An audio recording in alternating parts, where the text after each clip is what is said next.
Hello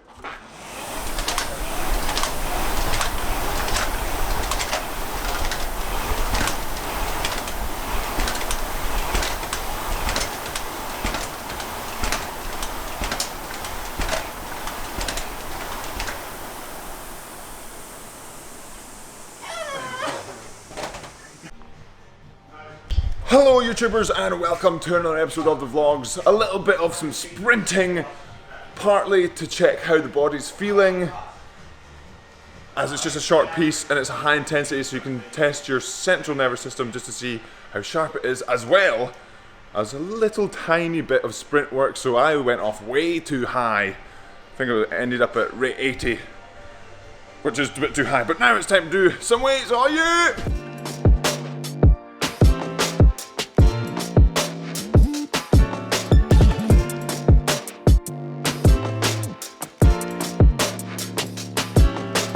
And we finished at the gym this morning, working on some upper body stuff and trying to activate the glutes a little bit, but now it's time to fuel up, because remember, food is fuel, and we'll have a little bit of chat about the sort of adjustments that I've been making to my diet and to my fueling up process. Are you? And we've made it back to the house after a lovely weights session, and as you saw, some tuna and rice to, maybe that was set as a second breakfast or first lunch or one of the meals. So quite a few pieces of rice and a bit of tuna there as well. And talking about diet, and I talked about a little bit, carbs for me are very, very important. So a lot of people, and in sort of the fitness industry, it's always a case of, I need loads of protein and I need to get all the protein I can. And yes, you definitely need enough protein. And obviously, I am not a nutritional expert, so if you do have any questions or other questions, or you do want to find out your diet, I definitely recommend talking to a nutritionist. But this is sort of my experiences with nutrition. A lot of people, I need so much protein, I need to get my protein or it's not going to work. Well, for me, I don't struggle to get enough protein. I find it reasonably easy to get protein. If you're having 3 meals a day, or at least 3 meals a day or 4 meals a day, and 2 or 3 of those have a protein source in them, usually you can hit your protein targets reasonably easy. And then if you throw in maybe a protein shake or 2 during the day, you're definitely going to hit those protein targets. So that's why I say, yes, protein is very important, but it's the hitting the protein targets that your body might need to recover and to make sure you're getting enough, sort of to rebuild your body. It's easy to do that. But carbs, on the other hand, since it seems to be the focus is on protein, the focus on carbs seems to sort of fall away. And that's where I have found it quite difficult before, because I've thought, okay, I'm getting enough protein, and I'm eating carbs with my protein meal, so I'm probably getting enough carbs. But in reality, it seems, after looking at my diet, I'm not getting enough carbs, especially as this new training program, I've stepped up the mileage quite considerably.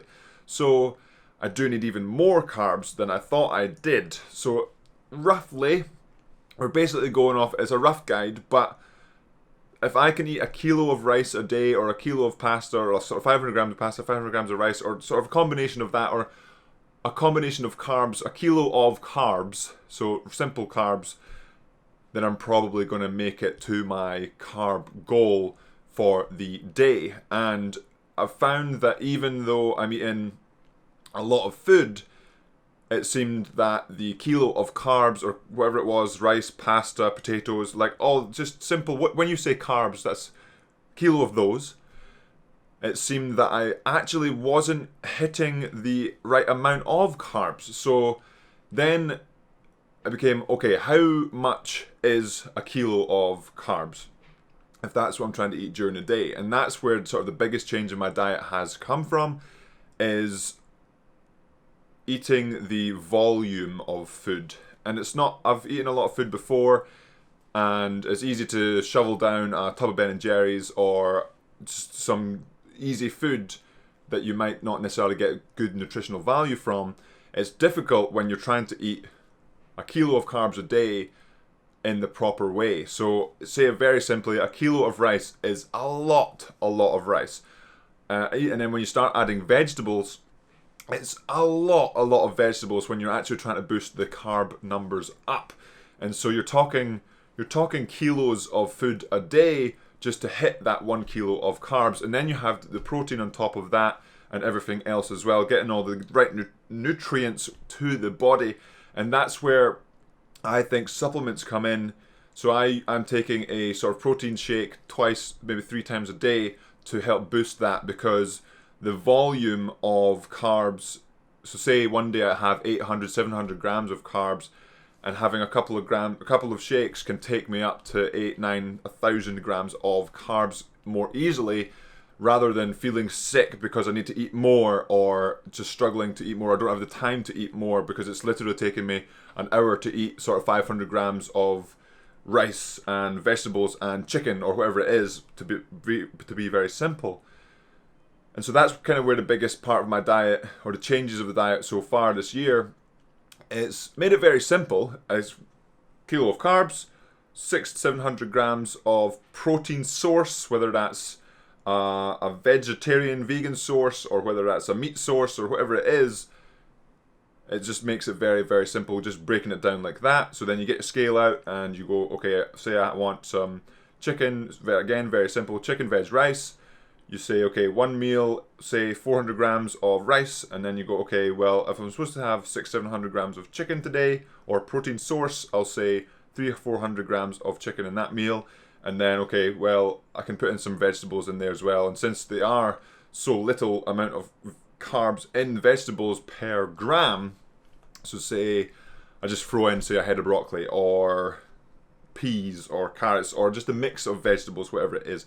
Because remember, vegetables do impact you as well. Yes, you can be hitting your carbs. Yes, you can be hitting your protein intakes. But those vegetables bring extra nutrients into your body as well, not just those simple carbs and other numbers. And now it is time to go do a little bit of a walk with the puppies after fueling up. And we'll go out. It's a little bit dreary outside. And then actually we have another half hour today. So it's been a week and a half since the half hour where I PB'd, I broke 9k, and today we're going to experiment a little bit with the split. So last time I started at 42 for 10 minutes and then really wound it down. This time we're going to drop that first 10 minutes and see what happens with the last 20, and that's sort of the benefit of experimenting. Yes, I in theory can do 39.9. I've proved it to myself. I can do over 9,000 meters. But it's a case of proving to myself, can I do it on a consistent split? Can I do it 39.9, 39.9, 39.9, 39.9, 39.9? Or do I have to sort of 40.5, 40.0, 39.5? We'll see how it goes today. And it's similar to the 2K that I did the other day.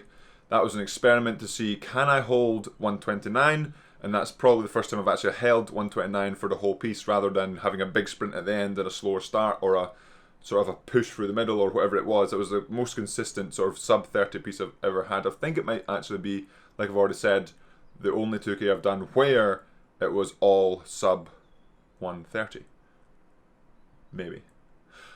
Or at least drastically, like closer to 129 rather than 130. But now it's time to chill out and then get to the gym for another half hour and see what happens. And it's another benefit of looking at this training program and looking, okay, it's on me kind of thing. It's, if I blow up, it's not letting anyone down. Not that I would be letting anyone down previously, but it's a case of I'm looking at the program and it's all pointing towards certain things. And this workout today is pointing towards, okay, can I hold my heart rate just a slight bit higher to start with, but not necessarily a massive peak at the end, to see if we can sort of develop the muscular endurance rather than just the on the end of the anaerobic, or closer to the anaerobic side, if that makes sense. But let's get to the gym.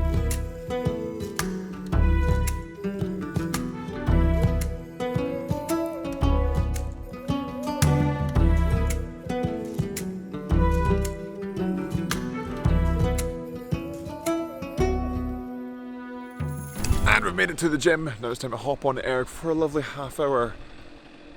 Wish me luck.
And we've made it back to the flat post, ergo it was an interesting one, to say the least.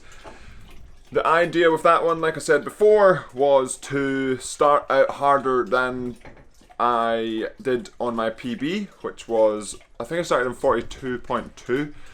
So as you saw, I averaged about 40.7 for the first 10 minutes, so 1.5 plus splits faster at the start, which meant that I was in the pain cave, or deeper into the pain cave, much earlier on.